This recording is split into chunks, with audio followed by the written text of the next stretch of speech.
Hala, nakikita nyo ba ito? Akalain nyo ba na itong ganito kagandang skin tone ay gawa ng isang student grade pencil named Colleen, 24 pieces. So panoorin nyo itong buong video. This is the part 2 of this Colleen tutorial na ginawa ko para sa mga beginning artists. At papakita ko sa inyo kung paano ako unti-unting nai-inlove sa pencil na ito. Kasi nakita nyo ba yan? Hindi ko ini-expect na magiging ganito kaganda gamitin itong si Colleen 24 pieces. Panoorin nyo, i-discuss natin kung paano ito nagawa ni Colleen in this video. Watch it!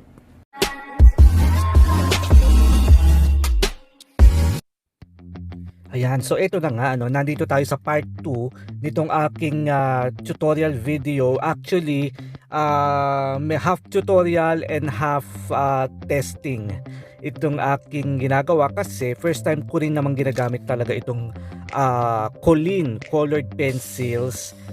First time ko siyang ginagamit on actual portrait. So ako rin mismo ay nagugulat at unti-unti kong natutuklasan yung kanyang mga magagandang qualities, yung kanyang mga limitations, kung paano siya gamitin on a real portrait.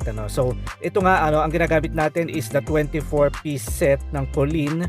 Ang isa sa mga disadvantages lang niya is yung wala siyang white pencil, which is okay naman because we can take advantage ng yung whiteness ng paper. So sa mga nagtatanong sa akin na mga beginning artists na paano kapag walang white pencil, okay lang naman kasi we can use the whiteness of the paper, iiwanan mo lang siyang ganyan pero wag naman talagang sobrang white minsan lalagyan mo rin siya ng mga light tones kasi hindi naman talaga siya extremely white. So makakatulong yung whiteness ng paper para ilabas yung mga highlights. So in this video gusto ko mag-focus doon sa skin tone sa pagle-layer ng skin tone kasi karamihan sa mga beginning artists yan ang nagiging problema talaga kasi nakikita ko may mga beginning artists na ang ganda ng mga gawa nila ng mga leather jacket, yung mga damit, di ba? Ang ganda kasi magkaiba kasi ng technique na ginagawa natin kapag mga still life, kapag yung mga damit or mga background or buhok, magkakaiba ng technique yan hindi pare-pareho ng layering technique. Sa skin tone medyo maselan ang pagle-layer natin especially if we are using student grade pencils like FCCP or itong si Colleen Okay, by the way, bigyan natin muna ng background itong drawing yung part 1 nitong drawing na ito kasi part 2 na ito ay nandiyan sa aking description below yung link. Pwede nyo i-check out later. Kasi doon sa part 1 nitong video na ito ay 2 pencils pa lang yung ginagamit natin sa skin tone, yung black. Yes, gumamit ako ng black sa skin tone sa mga dark shadows and then dark brown. So makikita nyo doon na black pa lang at saka dark brown, medyo nabubuo na natin yung shadowed areas. Yun ang tinatawag na blocking in of shadows. In this video, nandun tayo sa ating third layer. Ginamitan ko siya ng maroon pencil kanina, nakita nyo ba? And then ngayon, gumagamit ako nitong pink pencil medyo nag-hesitate lang ako kaninang gamitin itong pink na ito because parang super bright naman yung gamitin pero hindi naman, very subtle naman siya na ang ganda niyang mag-blush dun sa skin tone. Okay, balik tayo sa skin tone medyo mahirap ang pag-build ng skin tone patience. Yun ang unang-una kong maisasuggest sa inyo Patience is a virtue pagdating sa skin tone. Make it slow, okay? Don't rush.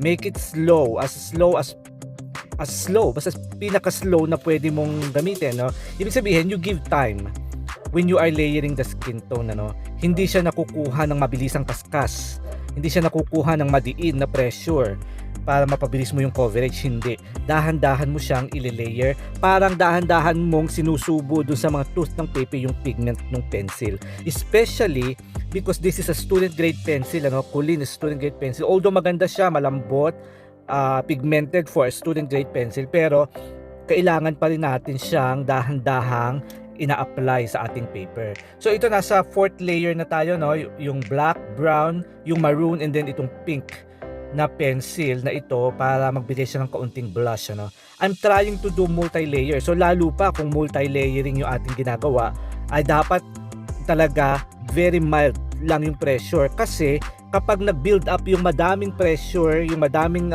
pigment sa paper, ang mangyayari doon is magiging magaspang talaga at mahihirapan na tayong mag-blend. So sa mga nagtatanong paano ba nagiging smooth yung skin tone, nasa atin din naman talaga ang dahilan noon, nasa pagli-layer natin. Dapat we have to make sure na laging matulis yung ating pencil and very light pressure lang. Okay? So ito limited lang naman, pinagko-combine ko lang yung mga colors, but these are just the same pencils na ginagamit ko. Around mga 5 pencils lang to na pinagko-combine ko lang, kasi nga limited nga yung set niya. 24 pieces lang ng Colleen yung aking ginagamit, which is para sa akin ay okay na rin naman, makakabuo ka na rin naman ng magandang skin tone at portrait using it. So ito, ngayon ko lang talaga siya nagagamit. So namamangha ako sa nagiging output niya pagdating sa skin tone, smooth siya, madali siyang i-layer, and at the same time it allows multi-layering, pero may effort pa rin naman tayo, hindi porket maganda yung pencil, hindi na tayo magbibigay ng effort na talaga magbigay ng enough time, enough effort sa pagli-layer, so dahan-dahan, that is the key, make it slow. And then kaya nga kapag artist ka, di ba, dapat talagang hindi naman dapat, pero talagang yung patience dapat nandoon talaga.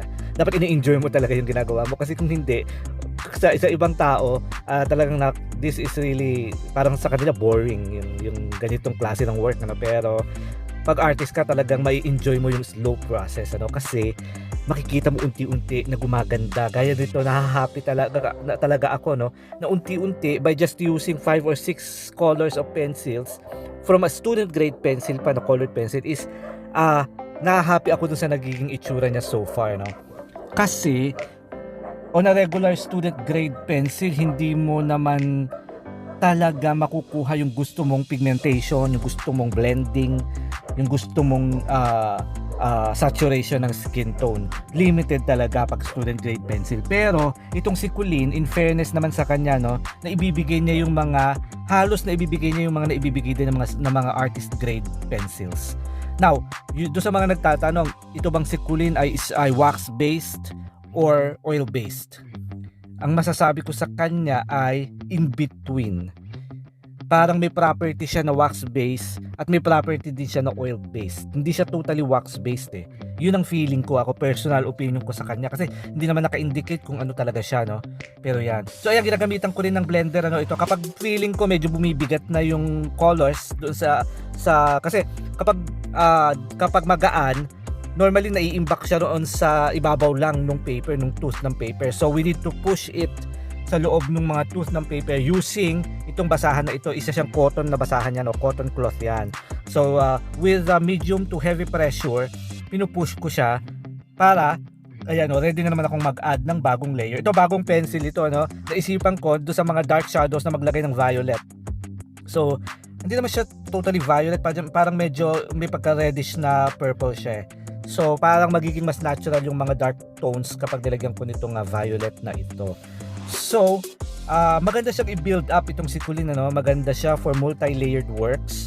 Yung mga nagsasabi before na parang may tendency siya na maging magaspang, gamitan mo lang ng basahan, kapag bumibigat na siya on the surface, i-push mo siya using the cotton cloth. So, at hindi naman siya mai-smudge totally, because may pagka-wax nga siya yung kanyang property. So ayan siya. So dahan-dahan up to the very end. Ito ay isang student grade pencil, so hindi ko siya gagamitan ng burnishing technique. Kahit pa siya ay may pagka-wax base, hindi ko siya gagamitan ng burnishing kasi feeling ko lang hindi siya magiging ganun ka-effective pag binurnish. So umaasa na lang ako sa very light pressured na layering technique.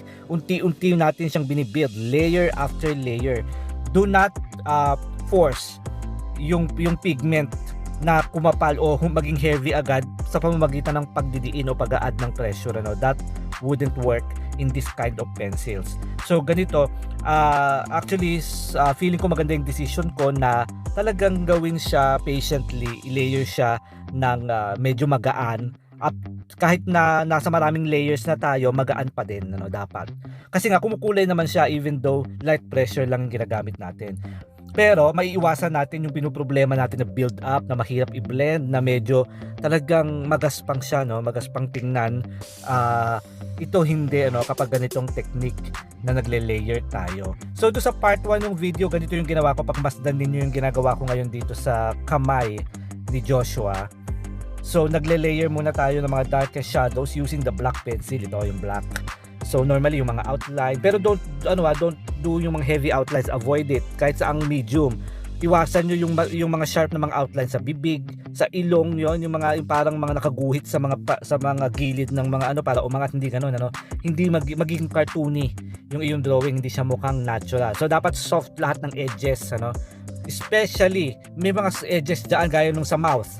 Yung sa paligid ng mouth, do sa pagitan ng mismong mouth at saka ng skin above the mouth or below the mouth, napaka-smooth dapat ng transition dyan. Sa nose, smooth dapat ang transition para mas mukhang realistic. At ma-achieve mo nga dito sa process na pinapakita ko sa inyo. Layering technique, very light pressure, matulis ang pencil, huwag magmamadali. Slow process, layer after layer. I go from dark to light. Yun yung nakasanayan ko kasi nga nasa blocking in technique ang gusto ko, yung blocking in technique of shadows. So dapat doon you go from dark to light. So it is important, uulitin ko yung dati ko lang sinasabi, important ang contrast. Dapat i-analyze mo from your reference photo kung nasaan dyan yung mga dark shadows, light shadows, mid-tones, light tones, and highlights. Importante yung mga bagay na yan para umangat ang iyong portrait at maging 3-dimensional. So gaya nga niya Colleen, 24 pieces. I'm really happy with how my portrait is turning out at this point. Okay, so hindi ko pa medyo kabado ako sa hair kasi yung buhok nila pareho ay masyadong dark, very very dark. So iniisip ko pang mabuti kung paano ko siya i-achieve, so ganyan siya. Okay, so nakikita nyo ba yung mga pencils na ginagamit ko? Just the same pencils, 5 or 6 pencils lang naman yung pinaikot-ikot ko dito So and hindi ako nagbe-burnish o hindi ako nagbe-blend using pencils pa din kasi hinayaan ko na lang na ma-layer siya ng tama, and then kapag kung nagiging heavy, bine-blend ko rin siya ng slide. So ayan, gumagamit ako ng kneaded eraser para mapalabas ko yung mga highlights kasi importante. Kasing importante ng shadows ang highlights. Diba? Kasi doon aangat, doon bibilog yung muka, doon yung noo ay magiging parang nakaangat sa paper. So be mindful sa mga shadows and highlights, Dapat may relationship yan, makikita mo sa reference mo. Dapat tama yung darkness ng shadow compared sa highlights, Hindi pwedeng sobrang dark yung shadow tapos may highlight. Hindi pwedeng super light yung shadows kasi hindi rin aangat yung iyong portrait.